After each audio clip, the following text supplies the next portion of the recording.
guys, I'm Erin, and I hope you're doing fabulous and slowly but surely working in all of your New Year's goals, even if you set some really intimidating ones this year, but that's how we grow. This is my first writing video of the year, and of course, it's niche.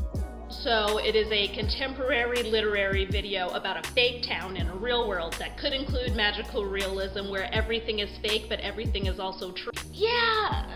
When we talk about world building, we're usually thinking sci-fi and fantasy where we have to create our own languages and explain why gravity's upside down and why there's blood-sucking mushroom creatures. But what if you just want to create a bizarre little town? I did it for Truth Weekend, so here are 3 steps to creating your own fictional town. Step 1, nail down an appropriate name. Is it premium chaos, like a Riverdale? Or is it a fake happy, like a Sunnybrook, when really there's some sinister activity going on underneath? And maybe that has something to do with the hero or the villain that got to name the town. So, for example, there is this neighborhood in sunny, sleepy Florida called Champagne Lane, and it's actually full of middle income or lower middle income families just getting out of college or buying their first ever homes, and all the houses are so cute and they're a pale pink or a turquoise with white trim, and I find it so ironic but also kind of a goal that it's called Champagne Lane. We're young and we're scrappy, broke college kids, just trying to make it, but we want to get to that place where we're just popping champagne. But it could also be an allegory for living behind a facade of having a lot of money or having a lot of happiness when really we don't.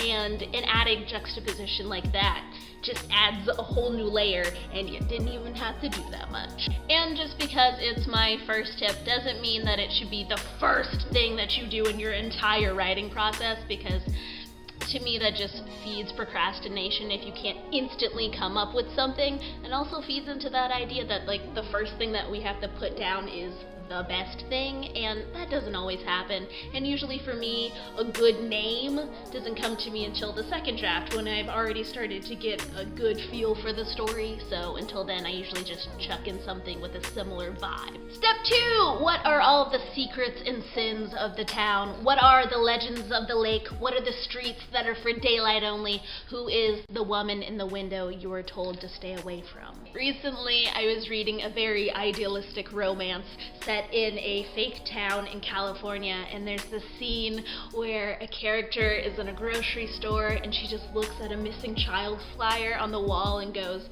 "It's such a shame that this family can't catch a break. Her sister literally drowned in Lake Erie 3 months ago." And a moment like that just adds so much texture and validity, and suddenly the thing on the page is alive again. This is also a good place to come up with anecdotes of course, this character got her first kiss in the place where they used to have the executions for women who they believed to be witches. Of course. Yeah. This adds a historical element. Or you could do something like the nickname for the gross pizza place up the street. So if you're looking for a nifty little writing exercise, then I would say write up 3 legends and myths of the places and people in this town. And you get bonus points if you write about the crooked family who lives on the house on the hill.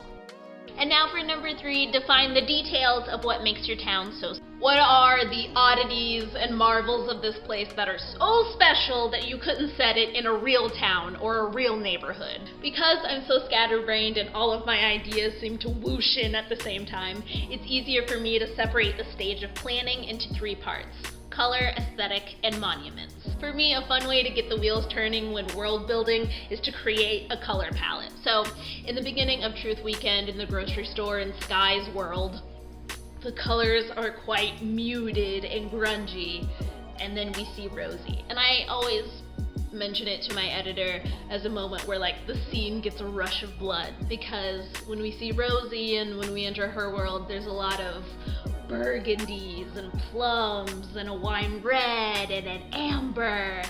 And then as we go into this new world, as their relationship changes, so do the colors, and there's a vibrancy to it. So it's no longer just blue, it's a cobalt, and if it's a red, it's a neon.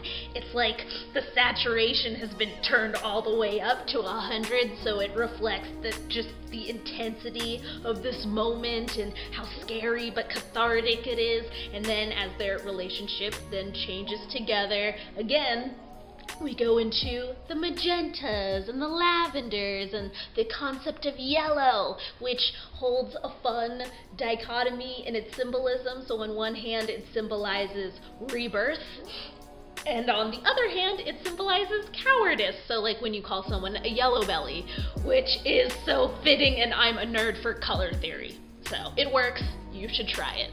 And next, the aesthetic. This taps into that nerdy research-based part of writing that I adore, and by research I mean Pinterest. Are we going super Florida, where we have a pecan field on one side of the road, and then on the other side we have a marble cherub in front of a Waffle House? I once saw a sign for a motel where the name of the hotel was in like pretty white neon, and then underneath it was the tagline, "Stay a while, stay forever." And this just feeds into that unhinged but well-meaning Midwestern Gothic of, dirt roads and creepy cornfields and three-eyed deer. Look up some photos and make a list. If I wanted to have a cute, quirky novel, here's what my aesthetic for this town would look like in said list. Sunny side up wallpaper, the Oasis Motel, conspiracy theory diner, rainbow slushies, cannabis cookie shop, a yellow house shaped like a boot, an iguana eating hydrangeas in a sunflower field, crop circle picnics, and a bookstore built for an acid trip. Don't be afraid to include wildlife and any other type of nature and peculiar architecture around the town. The world is your oyster, but if your creative genius mind doesn't jive with aesthetics, we still have monuments, which is the best part of this whole video. Monuments. What are the key locations of this town? What are the cool shops? What are the hot spots of the town? Where do the old people hang out? Is there a lot of graffiti, or is it really buttoned up? Is it abnormally homogeneous?